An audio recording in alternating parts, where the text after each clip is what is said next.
Hey guys, Darren's here, and today we're going to be going over how to map a network drive in a few nice and simple easy steps. Okay, just before we jump straight into it, I just want to let people know what this is we're doing and what map a network drive is and what it does. So basically, long story short, I could map a network drive on my PC and then access the files and everything on that hard drive on my laptop or a different computer anywhere else in the house that's connected to the same network. The reason I did this and the reason I set this up was so I could edit videos on my laptop and I didn't have to be connected to my external hard drive with all my recordings and all my resources on that I use. So I was looking into a way on how I could access my files anywhere and not need to be plugged into things. I could just unplug the laptop, go wherever in the house and edit a video or access them files. And that's when I came across this method, and I'll be honest, I looked and looked and looked, and a lot of the information I found on how to do this was very outdated. There was no like one guide you could just follow and it would be nice and easy for you. So I had to take bits and bits and bits and snippets of information from here and there to finally get it to work myself. It was a bit of a pain, but I managed to get it done, so I figured I'll do a video on it so anyone else that's curious on how to do it and wants to know how to do it, they will just have a nice simple guide on how it's done. That's enough talking, let's get straight into it now. Okay, so step number one, what you're going to want to do is you want to type in advanced sharing on Windows, and for your current profile, as for me, I have private. You want to turn on network discovery, and then you want to turn on file and printer sharing. Easy peasy. Next, you want to go down to all networks. Now, start off the bottom one, password protection. I have that turned off. Now this is important. If you have password set on your computer, you're going to want this turned on, and then you'll need to type that in later, and I'll tell you where and when you need to type that in. But as I don't have a password in this computer, I have password protection off. Now other than that, you want to make sure this is using the 218-bit encryption, and I've got this turned on as well. It's not necessary, but I have it turned on for other stuff I do. Now, that's it for step one. Okay, now moving on to step two, what you're going to want to do is you want to go to your hard drive that you want to share. And if you've got multiple hard drives you want to share, then you're just going to want to repeat this process. It's that simple. So as you can see, this icon here, this means I actually have it enabled that I've got those hard drives sharing on my network. So we're going to do it with one I haven't done before. So we're going to do it with this one. So what you're going to do is you're going to want to right click on it, go to give access, and then advanced sharing. Then you'll have this box that will pop up. Let's just move this over here. Okay, once you've done that, you want to click on advanced sharing. And if you haven't got that window there, just make sure you are on sharing. Anyway, so click advanced sharing. This box will pop up. Then what you're going to want to do is click on share this folder and give it a name. Now I will note, when you rename it here, well, when you give it a name, I shouldn't use the word rename. When you name it here, it does not replace the name of the hard drive itself. This is just a name that you're going to type in on the other computers you're going to want to access it. It's going to be like its network name. So for this video, we're just going to type in test. Then once you've done that, you got this. Limit the number of simultaneous users to. So basically, you set that number. You could just leave it at 20 if you want. But say at most, you're only going to ever use, I'd say 3 computers that are only going to ever access that hard drive at the same time. You could just set that number to 3. And then if anyone else tries to connect to it, well, obviously they won't be able to because the limit's already being used. So I guess you could say it's a bit of a safety precaution. I'm just going to put it to 5. Okay, then once you've done that, you want to go down here and click permissions. You're going to want to make sure you have a group or user here named everyone. If you don't, then what you're going to want to do is click on add. And we'll move this box over here. We're getting a lot of boxes pop up, I know. Okay, so what you're going to want to do from here to get user everyone, click on advanced. Then you want to click find now. And scroll down until you find everyone. And then click OK. And then it'll say everyone there. Then just click OK. But as you can see, it didn't pop up with anything there because we already had that user there. Okay, and then from there, you want to click on everyone and you want to click full control. Then apply. And okay. So in here now, we're done. This is done. Now we got a couple more steps before it is running. And then we'll have to go over to another computer to access it, and I'll show you how to do that. So once all that's done and you've done your permissions, you've got everyone there with full control, click apply in this box. And okay, so now in this box, we need to do a couple of steps. But can you see this little icon? See, it's set up for the most part. Well, it is set up, but you will have some security issues, which is what we need to fix now. This was the issue I was running into. I done all those steps, I set it all up, and then, you know, you got the little icon for it, and then I'll try and access it, and I was just running into issues, and I found out it was security issues. There's a few extra steps you're going to need to do, and they are going to be in the security tab in here. So click on this. Once you're in security, you want to make sure everyone is here. Now, if everyone isn't here, I will show you now what to do. There is an ever so slight chance that it may already be done for you with stuff that you've done in the past. If it isn't there for you, you're going to want to make sure everyone is there in security with full control. Otherwise, this will not work for you. So, to get it, what you're going to do is click edit. Then you want to click add. Then you get this box again, looks familiar. Click advanced.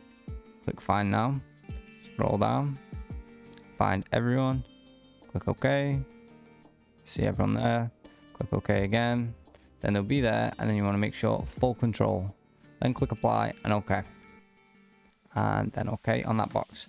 Then that is it for the hard drive. The hard drive is done. Now we need to go on the other computer, and I'll show you how to access it. Okay, once you're on your laptop computer that you want to access these files on, what you want to do is open up the Windows Explorer. Okay, once you've opened your Windows Explorer, click on this PC where you got your hard drives. Now at the bottom here, you can see network locations. These are the two I already have set up on my PC. But now, how to do it? Well, simple. Below the X button, you got a little drop down. Click this drop down. It's most likely going to put you in this view. So from here, after you've clicked that drop down, you're going to go all the way left and click on computer. Then from there, click on map network drive. Then map network drive again. Then you're going to be greeted with this. Now, you got your drive.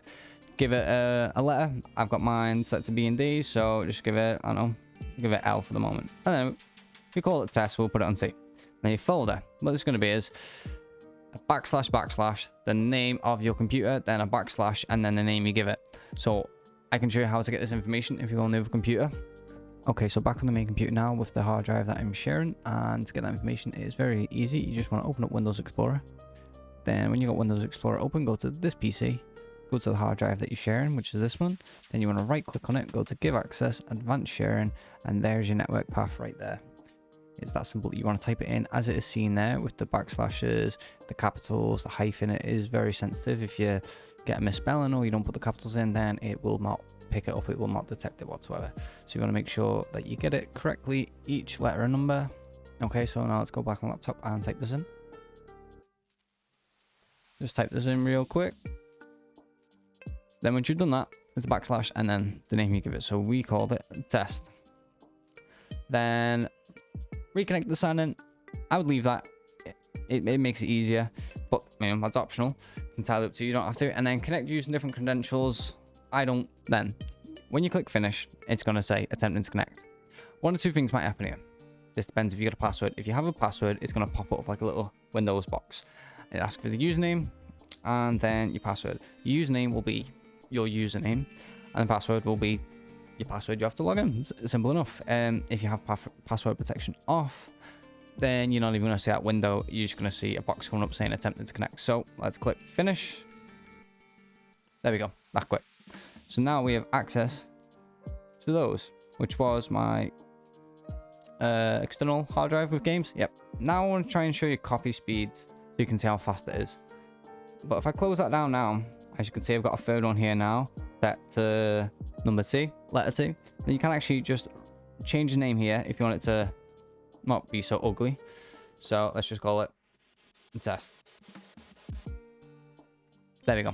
So once you've done this now, you're good to go. Test speed though. Try and find a file that's fairly big. Let's go. Okay. How big is this file? Okay, we've got a file at 16 gig. Let's see how long it takes to copy from a hard drive, which is connected into this PC, copy the file to the laptop over the internet. So bear in mind, this is 16 gig and it's going at, let me just drop in a bit. It was going at then, what, 111 MBS? But anyway, as you can see, it is going fairly quick. For a 16 gig file, accessing it over the internet, going pretty fast. Now, of course, this will depend on two things. One, and firstly, is if the computer you've got these files on, so for me, my gaming PC, but the hard drives that are in it and external, is that PC wired or Wi-Fi? And on top of that, the computer you're accessing it from, so for me here on my laptop, if that's wired or Wi-Fi, that will obviously impact the speeds. And the second thing that will impact the speeds is how fast and good your internet is. Now, obviously, if you don't have the best of the best internet, or you've got like quite slowish internet, this won't be this fast. You know, it will be slower. Even if you are wired, it will still be slower. I can just do a quick internet test speed to see how fast mine is, because I can't remember exactly. Let me just do a speed test here, so you have an idea what kind of internet speed I have, and you can see how fast this is working. Maybe you can go, oh, I've got faster internet than him. Oh, it's going to work even better for me. Happy days. Okay, so it's nearly done now. 25 seconds left. Internet speed test is just doing. I will show you the results when they finish. Once this is finished copying, I will show you the download MBS I have and my upload. Okay, so there we go. It's done. That was fairly quick for, like I said, what, a 16 gig file? 16.3 gig, and took less than 3 minutes. Okay, so here's my results. As you can see, I've got 14 ping, got 220 Mbps, and upload is the 20. I was going to say the same as no one has the same. If you already know your internet speed, or you do a little speed test and you see how fast your internet is, then maybe you'll have a rough idea how fast your speeds are going to be for copying and stuff. Now, I will say I can edit videos with no problem. I can edit videos in Premiere Pro, accessing the files from this computer and the resources, and edit them on the fly on a laptop with no issues. I've had no issues whatsoever with it. It just works. I wasn't so sure. I thought it may work great for copying or viewing files, but how's it going to be to actually edit files and then encode files that aren't even on this computer? Works fine, absolutely fine. I will say though, if you are using this to edit and render videos, the rendering speed back onto that hard drive is not as fast, obviously, if you were to just render it on a separate external hard drive plugged into the laptop. So just something to bear in mind. I mean, you can do it. The speeds weren't awful, you know, they weren't really bad. It was still pretty good, but obviously I was getting like 2 to 3 times faster when I was just rendering the files out or the videos out on the laptop's hard drive itself, or one plugged into it. It was a lot faster, which it would be. So that's it for this video. I hope it was useful. If you have any issues with any of the setup, just leave a comment below and I'll get back to you. If you have any troubles, or there's a few steps you're not so sure on, or that I wasn't too clear on, just leave a comment below and I will get back to you as soon as. So with all that said, that's it for the video, and I shall see you all next time. Peace.